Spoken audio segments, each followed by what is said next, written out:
नाज़रीन, drama serial कलंक बहुत ही ज़्यादा इंटरेस्टिंग हो चुका है। अब तो शहाना बेगम जो है वो दुरैया की हर कॉल व फेल पर नज़र रख रही है, क्योंकि शहाना बेगम को पता चल चुका है कि जो सारा है ये बिल्कुल बेकसूर, बल्कि असल कसूरवार तो दुरैया है। जब शहाना बेगम दुरैया से पूछती है कि तुम घर छोड़कर बार बार कहाँ जाती हो और बिना बताए तुम चली जाती हो, तो दुरैया जो है वो गुस्से में आ जाती है और कहती है कि आप अब मेरी खाला की जगह मेरी सास बनने की कोशिश कर रही हैं। जिस पर शहाना कहती है कि मैं सिर्फ तुम्हें समझा रही हूँ कि जब लड़की की शादी हो जाती है तो उसका सबसे पहला फोकस उसका अपना घर होना चाहिए, ना कि दोस्त। मुझे तुम्हारा दोस्तों से मिलना ज़रा भी पसंद नहीं है। अगर तुमने अपनी किसी भी दोस्त से मिलना है तो तुम वहाज के साथ जाओ या मेरे साथ जाओ। ये बात सुनकर जो दुरैया है वो आग बगोला हो जाती है और वो कहती है कि आप मुझ पर शक कर रही हैं। सारा ने इतना कुछ किया, उस पर तो कोई शक नहीं करता और मुझ पर सब लोग बेफिजुल शक करते हैं। आने वाली एपिसोड में आप लोग देखेंगे कि कैसे वहाज जो है वो दुरैया से कहता है कि दुरैया तुम कब आखिर सारा का पीछा छोड़ोगी। सारा अब मेरी ज़िंदगी में कहीं भी नहीं है।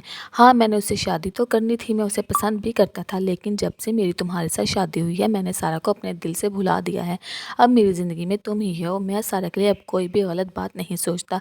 जिस पर दुरैया कहती है कि आप सिर्फ बातें बना रहे हो, मुझे नहीं यकीन, क्योंकि आप उन दोनों को भी इस घर में इसी वजह से लेकर आ रहे हो ताकि आप सारा को हर टाइम अपने पास पा सको। दूसरी तरफ शाहरुख जो है वो दुरैया को मुसलसल ब्लैकमेल करके अपने पास मिलने को बुलाता है, जिस पर दुरैया उसे पहले तो कहती है कि मैं नहीं घर से निकल सकती। तो जिस पर जो शाहरुख है वो उसे कहता है कि अगर तुम मुझे मिलने ना आई तो मैं तुम्हारी वीडियोस और फ़ोटोज़ मैं तुम्हारे घर वालों को दिखा दूंगा और बहुत अच्छा हो जाएगा कि अगर तुम्हें तलाक हो जाए, क्योंकि अगर तुम्हें तलाक हो जाएगी तो फिर मैं जब चाहे तुम्हें मिलने के लिए बुला सकता हूँ। जिस पर दुरैया जो है वो रोने लग जाती है और उसकी मिन्नतें करती है, लेकिन शाहरुख बिल्कुल भी नहीं मानता। शाहरुख सिर्फ उसे डरा धमका रहा है, क्योंकि शाहरुख को पता है कि अगर वो उसकी तस्वीरें उसके घर वालों को दिखा देगा तो फिर वो जो पैसे उसे मिल रहे हैं दुरैया से वो मिलना बंद हो जाएंगे। और दुरैया अभी इतनी नासमझ है कि उसे शाहरुख की चालाकियों का पता ही नहीं चल रहा। वो जैसे जो शाहरुख उसे अपने इशारों पर नचला रहा है वैसे ही वो नाची जा रही है। जहाँ वो उसे बुलाता है मिलने के लिए, वो अपने शौहर को धोखा देकर शाहरुख से मिलने के लिए चली जाती है। आने वाले एपिसोड में आप लोग देखेंगे कि कैसे जो है सिद्दीकी साहब जो है वो सारा को कहते हैं कि तुम्हारी वजह से जो हमारे ऑफिस का सिस्टम है वो काफ़ी ज़्यादा बदल चुका है, क्योंकि पहले हमारे ऑफिस में कुछ भी नहीं होता था। अब तो सिर्फ सारा मैडम आपकी वजह से दानियल सर ने हर ऑफिस के एम्प्लॉय को पिक एंड ड्रॉप की जो सहूलत है वो मुयसर कर दी है। वरना पहले भी तो हम बसों में धक्के खा कर आते थे, लेकिन जब से आपने बसों में धक्के खाए हैं इस वजह से सर दानियाल साहब ने सबको ये सहूलत जो है वो फ्राहम कर दी है। जिस पर सारा जो है वो खामोश बैठी रहती है। सारा को समझ नहीं आता कि वो सर सिद्दीकी साहब से क्या बात करे। तो वो कहती है कि सर आप ऐसा जैसा आप सोच रहे हैं ये बिल्कुल गलत है। तो सिद्दीकी साहब कहता है कि आपके हाथ में क्या नहीं है, आप जो चाहें वो करवा सकती हैं। आप में इतना टैलेंट तो है कि आप दानियल सर से जो भी चाहे अपनी बात मनवा सकती हैं। लेकिन सारा को सिद्दीकी साहब की बातें समझ नहीं आती, लेकिन सारा कुछ कुछ ये समझ चुकी है कि ये मेरे खिलाफ गलत प्रोपेगेंडा बनाया हुआ है सिद्दीकी साहब ने।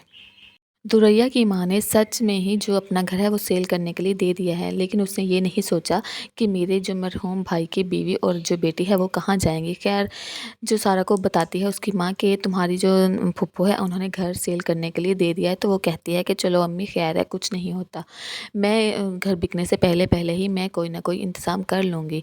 तो सारा अपनी माँ को समझाते हैं कि आप परेशान मत हो, मैं इंतज़ाम कर लूँगी, किराए का मकान मैं ढूंढ लूँगी। दुरैया जो है वो अब अपनी माँ से कहती है कि आप ऐसा ना करें, आप घर को ना सेल करें, आप अपने घर में वापस चली जाएं। लेकिन दुरैया की जो माँ है वो उसे कहती है कि नहीं, यही तो मौका है, मैं इस घर में रहूँगी और सारा और तुम्हारी ममानी को भी इसी घर में ले आऊँगी। तो वो कहती है कि जैसे आपकी मर्ज़ी, आपने करना तो वही होता है जो आपका दिल करे। दूसरी तरफ दुरैया की माँ जो है वो सारा के घर जाती है और सारा की माँ से कहती है कि हमीदा फिर तुम लोगों ने क्या सोचा है। तो वो कहती है कि आपा किस बारे में हमने सोचना था। तो वो कहती है कि अब मैं ये वाला घर तो सेल करने लगी हूँ, तो फिर तुम लोग कहाँ रहोगे, तो कोई तो इंतज़ाम किया होगा। तो वो फिर कहती है कि आपा मैं मुझे नहीं पता, जो कुछ भी करना है वो सारा ने ही करना है, सारा जो फ़ैसला करेगी मुझे वही मंजूर है। तो वो कहती है कि क्यों, घर के बड़े जो है वो मर गए हैं जो सारा ये फ़ैसला करेगी। तो वो कहती है कि हाँ बस ऐसा ही है, मेरी बेटी जो भी करेगी मुझे उसकी बात पर फ़ख्र है, मैं उसी का ही कहना मानूँगी।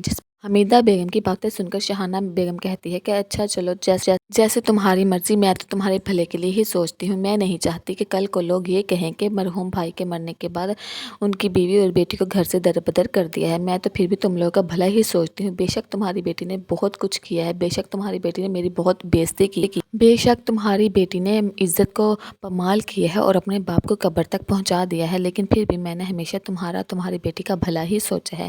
خیر، جیسے تمہاری مرضی، کرنا تو واقعی تم نے وہی ہے جو تمہاری بیٹی کہے گی۔ ویسے بھی تم اندھی ہو چکی ہو سارا کی محبت میں۔ سارا نے اتنا کچھ کیا ہے، لیکن تمہیں ذرا بھی احساس نہیں ہے کہ سارا کی وجہ سے تمہارا جو شوہر ہے وہ من و مٹی تلے دب چکا ہے، لیکن تمہیں پھر بھی اپنی بیٹی کا ہی جو ہے وہ پیار نظر آتا ہے۔ تو وہ کہتی ہے کہ آپا، آپ کو ان سب کی ٹینشن لینے کی کوئی ضرورت نہیں ہے۔ ہمارے نصیب میں جو تھا ہمیں وہی ملنا تھا، جو دکھ مجھے ملنا تھا وہ مجھے مل کر ہی رہنا تھا، اس میں کوئی بھی قصوروار نہیں ہے۔ اور جہاں رہی میری بیٹی کی بات، تو آپ پہلے اپنی بیٹی کا دیکھیں کہ وہ کیا کرتی پھر رہی ہے۔ مجھے میری بیٹی کا نام بتائیں، کیونکہ مجھے پتہ ہے میری بیٹی کیا کرتی ہے اور کب کہاں جاتی ہے، سب کچھ مجھے پتہ ہوتا ہے۔